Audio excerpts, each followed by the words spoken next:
بسم اللہ الرحمن الرحیم۔ ہم ناموں سے رسالت صلی اللہ علیہ وآلہ وسلم کی پہراداری کریں گے، لیکن قربان جاؤں جب دشمن اسلام نے نبی صلی اللہ علیہ وسلم کو آزمانے کے لیے نبی کی عصمت و عزت پر حملہ کرنے کی کوشش کی تو ان بے جان کنکریوں نے یہ نہیں دیکھا کہ وہ کس کی مٹھی میں ہیں، وہ کس کی کنٹرول میں ہیں، وہ کس کی ماحول میں ہیں، وہ کس کی گرفت میں ہیں، وہ کس کی نگرانی میں ہیں۔ انہوں نے فوراً ناموں سے رسالت صلی اللہ علیہ وسلم کے تحفظ کے لیے اپنا کردار ادا کرتے ہوئے رسالت برحق کی گواہی دے کر یہ ثابت کر دیا کہ انسان چاہے جس کی کنٹرول میں ہو، چاہے جس کی گرفت میں ہو، چاہے جس کی نگرانی میں ہو، لیکن جب ناموس رسالت پر کوئی حملہ آور ہونے کی کوشش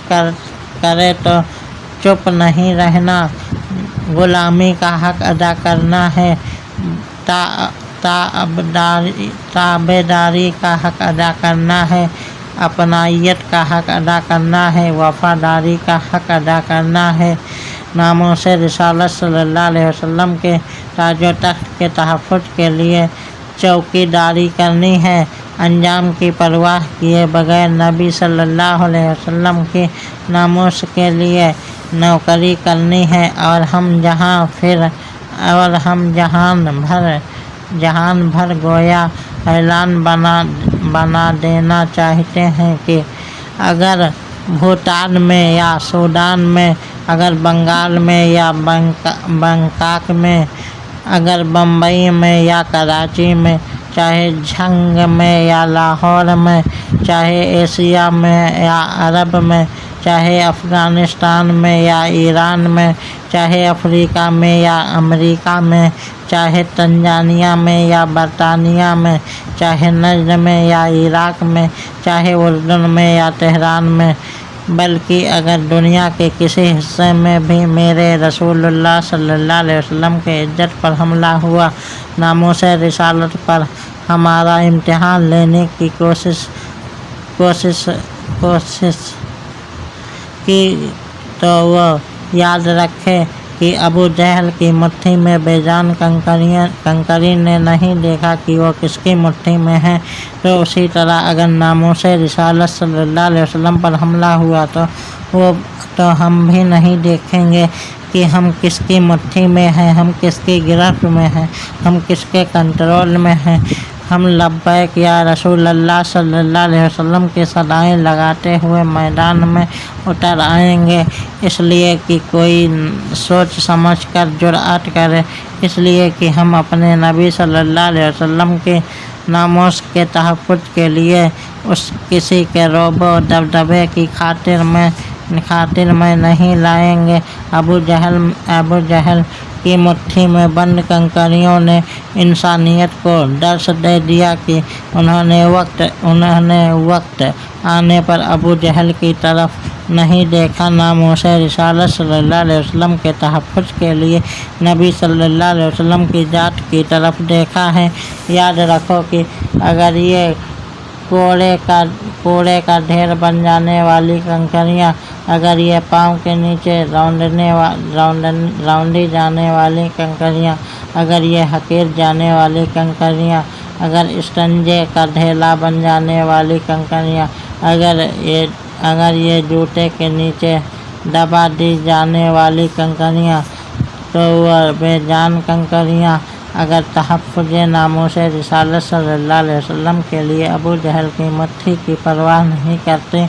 تو یاد رکھو اے دنیا والوں، وہ تو پتھر تھی لیکن ہم حجر نہیں بشر ہیں۔ اگر میرے رسول اللہ صلی اللہ علیہ وسلم کی ذات پاک پر حملہ کیا گیا تو ہم کبھی چپ نہیں رہیں گے۔ وہ حملہ چاہے میرے نبی صلی اللہ علیہ وسلم کے اسلام پر ہو، وہ حملہ چاہے میرے نبی صلی اللہ علیہ وسلم کے نظام پر ہو، وہ حملہ چاہے میرے نبی صلی اللہ علیہ وسلم کے مقام پر ہو، وہ حملہ چاہے میرے نبی صلی اللہ علیہ وسلم کے احترام پر ہو، وہ حملہ چاہے میرے نبی صلی اللہ علیہ وسلم کے کلام پر ہو، وہ حملہ چاہے میرے نبی صلی اللہ علیہ وسلم کے نام پر ہو، ہم بھی یہ نہیں دیکھیں گے کہ ہم کس کے قبضے میں ہیں، ہم کس کے کنٹرول میں ہیں، ہم کس کی نگرانی میں ہیں، ہم کس کے اختیار میں ہیں۔ اے دنیا والوں، ہم نے اپنی نبی سے یہ وعدہ کر لیا ہے کہ ہم اپنی چادر و چار دیواری تو قربان کر دیں گے، لیکن قصر ناموس رسالت صلی اللہ علیہ وسلم کی چوکھٹ پر چوکی داری کرنا نہیں چھوڑیں گے۔ ہاں، یہ ہمارا اپنے کریم نبی صلی اللہ علیہ وسلم سے وعدہ ہے، یہ مکین گنبد خضرا سے ہمارا عہد و پیمان ہے۔ اگر کسی ابو جہل کو آزمانا ہو تو جب چاہے آزما